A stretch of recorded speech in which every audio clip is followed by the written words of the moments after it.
Greetings, Benjamin J. from BENZYTAINZ with another in the series. Well, another new arrival, a Marx 1666. Now, I picked this up on eBay for $10.99.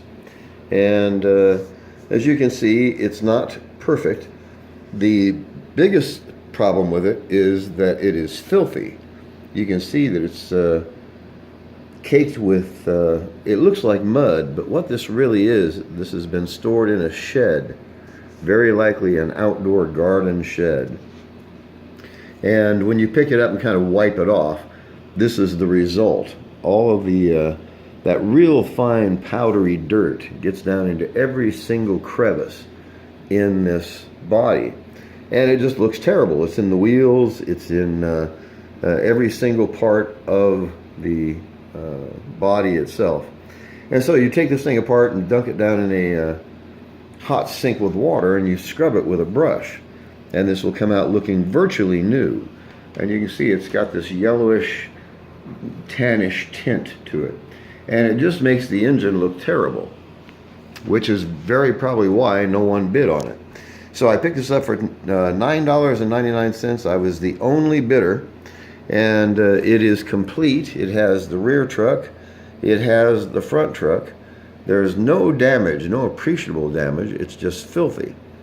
So the engine was just absolutely stuck dead, not frozen, but there was so much of this dirt and oxide inside the motor that it just wouldn't turn. So it took a bit of judicious cleaning and use compressed air to get some of that crap out of there. But in any case, got it oiled, lubed, and tuned, and the engine is running. Let me turn on the power. Let's take this around. This is the 1666 pulling 6 13-inch Lionel cars. And the E-unit works.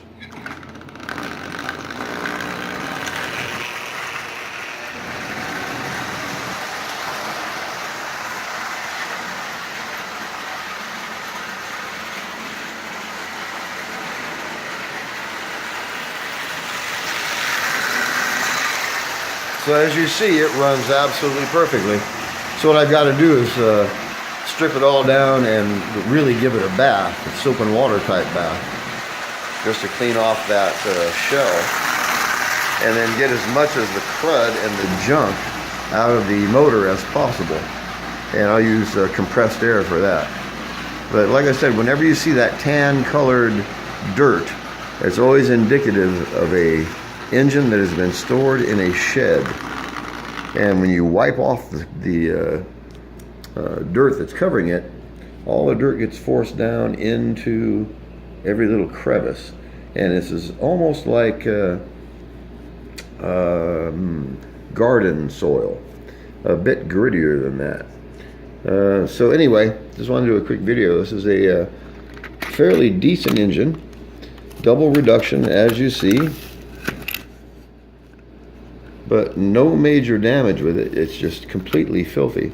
It is a smoker, and it smokes fairly well. In fact, while we have it here on the track, let me go ahead and put some smoke fluid in it so you can see that it actually does smoke. And smoke is not a priority for the engines that I buy. It's interesting when you find one that does smoke. But I've dropped my oil. Here we go. This is just plain old mineral oil. 1, 2, 3, 4. That should be enough. All right, let's see if it will smoke.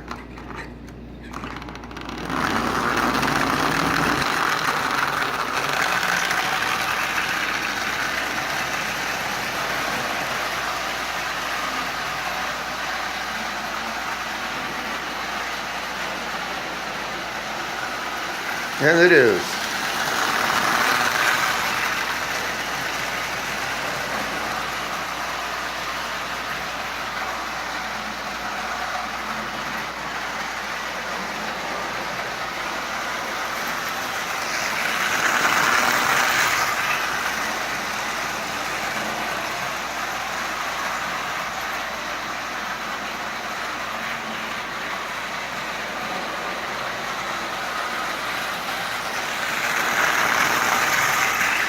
So it is smoking, not terribly perfectly, but it's only been here for about 2 hours. But it's always interesting to find some old beat up engine that you can slowly bring back to life. And in this case, the smoker is running. So now all I got to do is clean it up, lube it up, tune it up, and I want to take a look at those brushes and see what kind of condition they're in. But overall, there's nothing wrong with this engine at all. There's no damage to it. There's no appreciable amount of play wear with it. And once it's cleaned up, it's going to look almost new. There's very, very little wrong with this engine, as you see, other than the fact that it is dirty. So, when you look into these things, be able to look past the dirt and see what's under it. And you can pick up some really decent engines really, really cheap. Again, I was the only bidder. No one else wanted it. $10. Really, really hard to beat that. And it's up and running into a grand total of 10 minutes and a few drops of oil. So just wanted to do a quick follow-up. As always, if you have any questions, feel free to drop me an email, benztrains@gmail.com. And as always, thank you for watching.